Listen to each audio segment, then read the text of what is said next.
simplifying rational exponents using exponential form. So we have 8 to the power of 4 over 3. Now what we're going to do is the denominator becomes the root. So that goes right there. And then we have 8 inside. And then we have parentheses with the 4 on the outside. So now to solve this, we have to find out what 3 numbers multiply to get 8. And that is 2 times 2 times 2, because that turns into 4 times 2. And that equals 8. So now we have 2 to the 4th power. And then to solve that, we do 2 times 2 times 2 times 2, which is 4 times 4, which equals 16.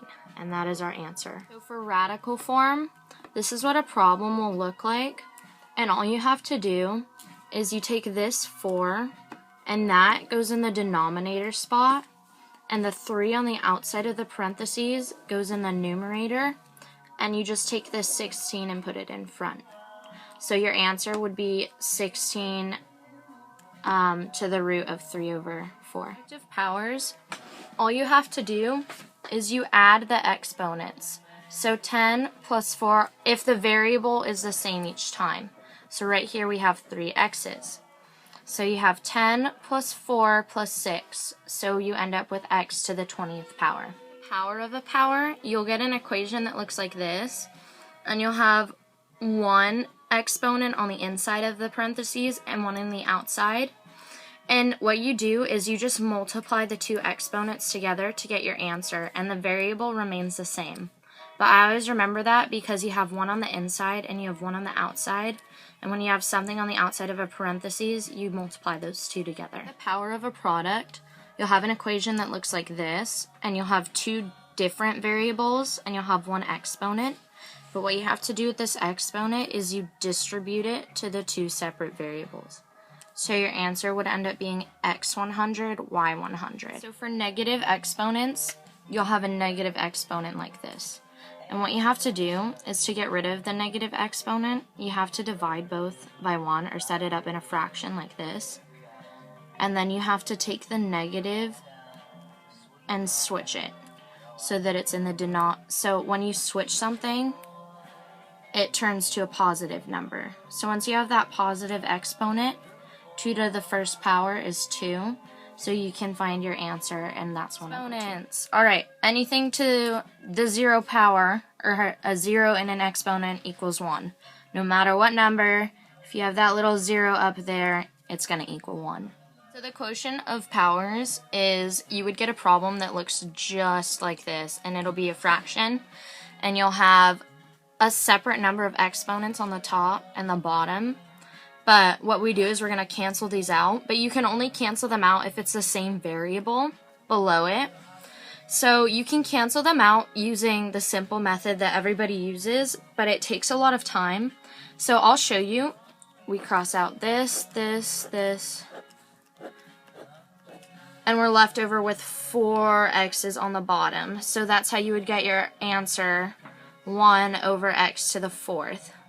Or we can use an easier method, which is SooHoo's leftover method. And there are 7 x's on the top, so we can cross out those, and there's 11 down here. So the leftover amount would be 4 on the bottom, and that would be a much quicker and easier and less writing way to find your answer. Power of a quotient, you'll get a problem that'll look like this. And what you're going to do is you're going to distribute the 2 to both sides.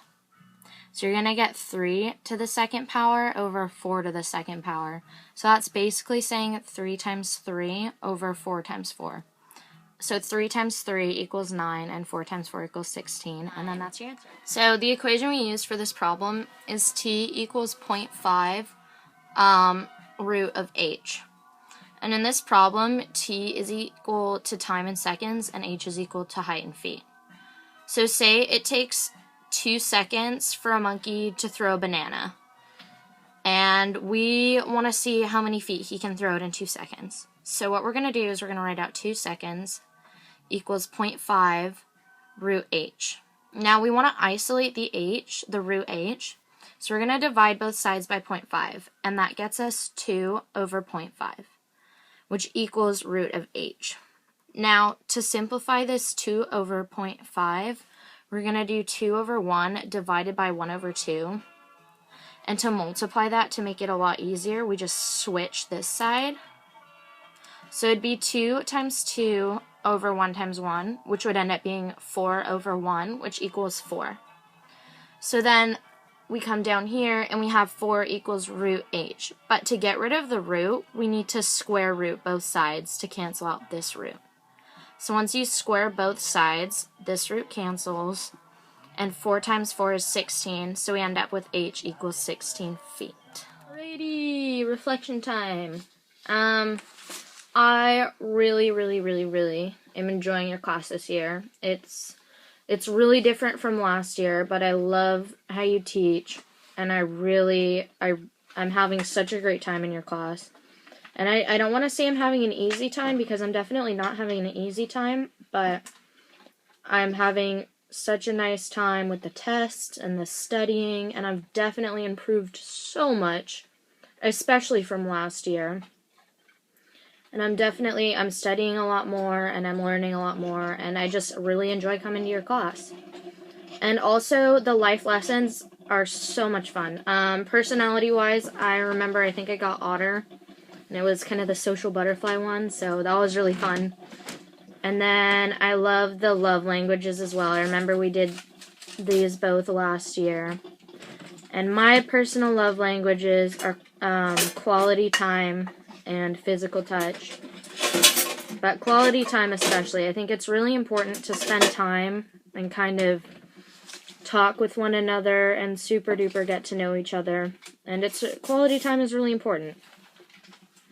And it's definitely helped me understand myself better and how I need to kind of give more people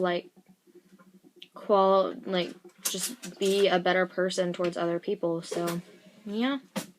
Ready for the test too. Okay. Bye, Mr. SooHoo.